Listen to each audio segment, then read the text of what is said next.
In this video, from Kelt's Getting the Most Out of Blackboard series, we will explore some of the tools available to Blackboard instructors.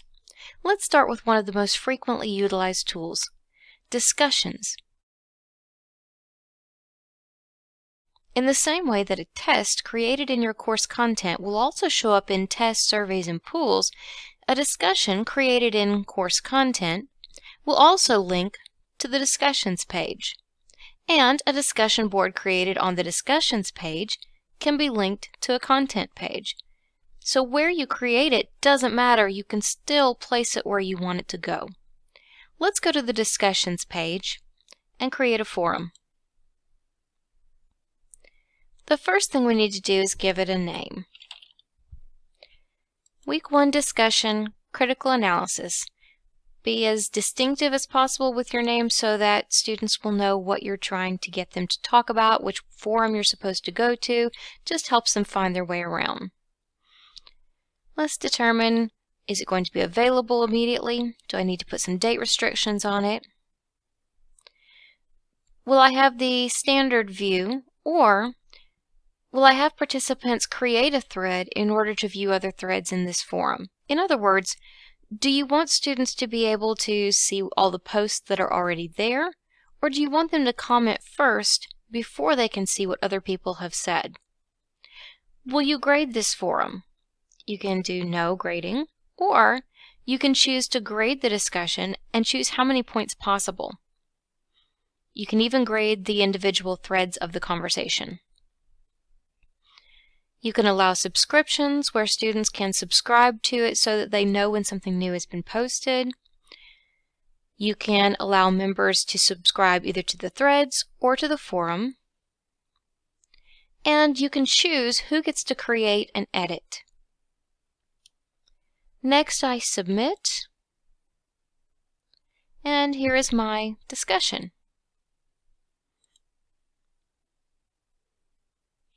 When I open it up, notice there's nothing there yet. And so I either have to allow my students to create a thread or create a thread myself. If I want to create a thread, this is where I'm going to type in the subject matter, whatever it is I want them to talk about.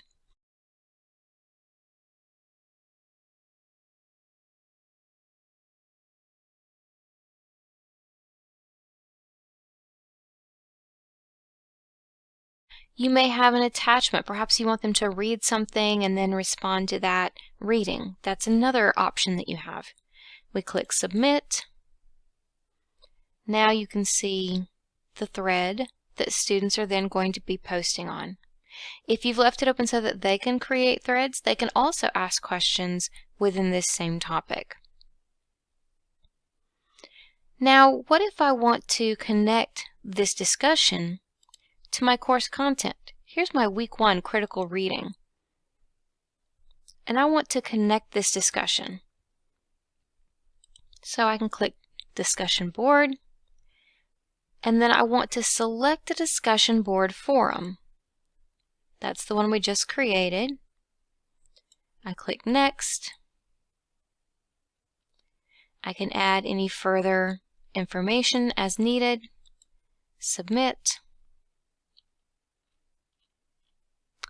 And here is my week 1 discussion, critical analysis. It's now connected to this board so that students can access it here in the week 1 critical reading topic or under the discussions tab.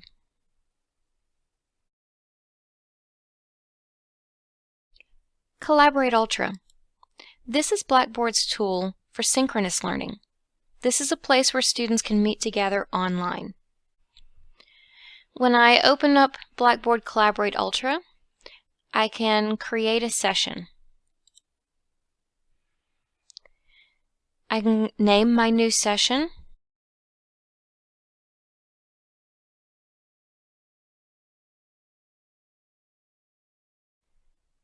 I can choose to repeat session weekly so that it happens at the same time every week, or every 2 weeks. And so forth. And then we end the occurrences after whatever time you set. I create,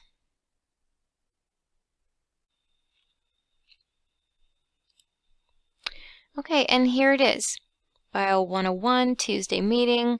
This is recurring, starting on the 17th at 5 p.m. and going through October the 19th. I can see all of the scheduled times. Let's go into a Collaborate Ultra room so we can see what it looks like. If I want to join, I click on the session. It gives me the option to join session. And this is the screen that you will see as you're entering Blackboard Collaborative Ultra. So let's look at some of the options that you have as the moderator. You have the option to record. Here, you can show your status. Not only you, but also students can agree or disagree with things that are being said to show how they feel about the topic being discussed. They can give feedback that you're going too slow or you're moving too fast. Feedback that they have to step away. So these are some of the options that they have just to communicate. You can turn on your microphone, turn on your video. People who have a question or want to comment can raise a hand. If you look in the corner over here, you see this purple. If I click on that, it opens this panel. And in this panel, this is the chat panel, so I can add to the chat or I can see what others are writing. I can click on this to see the other attendees. This is for sharing content. I can share a whiteboard. I can share my screen. I can share my camera. I can share files. And depending on how you've set this up, you can determine whether people are going to be able to do that as attendees to the meeting. So if you want students to be able to share files or a whiteboard, etc., that's up to you. You can make that possible when you are setting up the room. You'll go under settings and you can verify who you want to have sharing privileges. We also have the polling function. The polling function, if I choose that, I do have to write in the question. So it might be best if you were going to use this to have a document with already your questions typed up and you just copy and paste into here. And then attendees can then choose yes or no to agree or disagree. They also have the option of multiple choice. So again, I would say if you're going to use this function, maybe have it already typed up and just copy and paste into these choices, because otherwise it's going to take a good bit of time. Then you can create breakout groups. Now right now I'm the only person here, but just to show you how easy this is, I just move people from the main room into whichever groups I want them to be in. Okay. Next, let's go back to the sharing page and let's take a look at our whiteboard. You also have the power to choose whether students will be allowed to write on the whiteboard. If you want everyone to be able to collaborate, then you can choose that. Or you can choose that only you, as the moderator, are able to draw, write,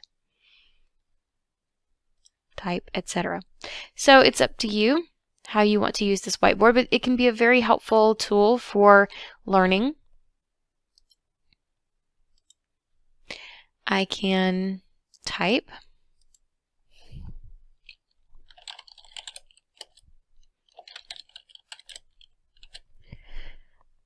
I can draw. I can have lines. So you have several different options for how you want to use this. Lots of different tools as far as making that line into an arrow, choosing whether it's going to be a dotted line or a straight line, putting arrows on the other end. You can choose the thickness of the line,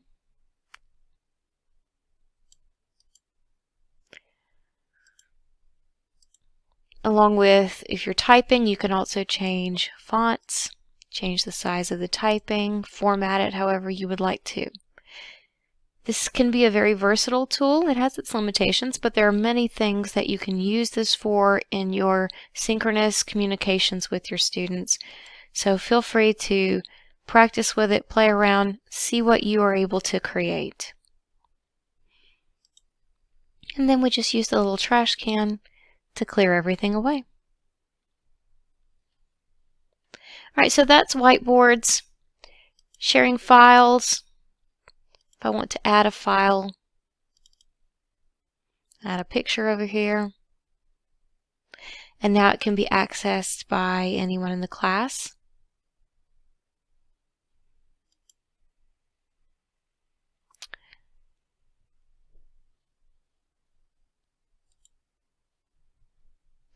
Sharing camera. I can share my camera. If I had a document camera, I could connect that and share that. That would be a good use of sharing camera.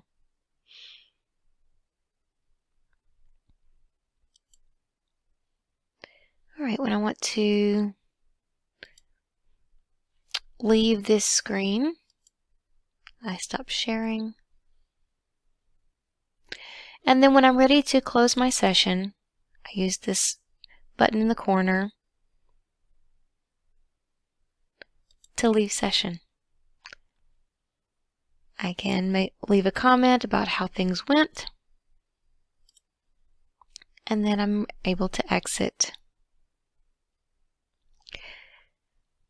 All right, I can close that browser, and now I'm back to my regular Blackboard. Thank you for joining us to learn more about tools that you can use as an instructor in your class. Feel free to join us for the next session, which is going to be about how to use Grade Center.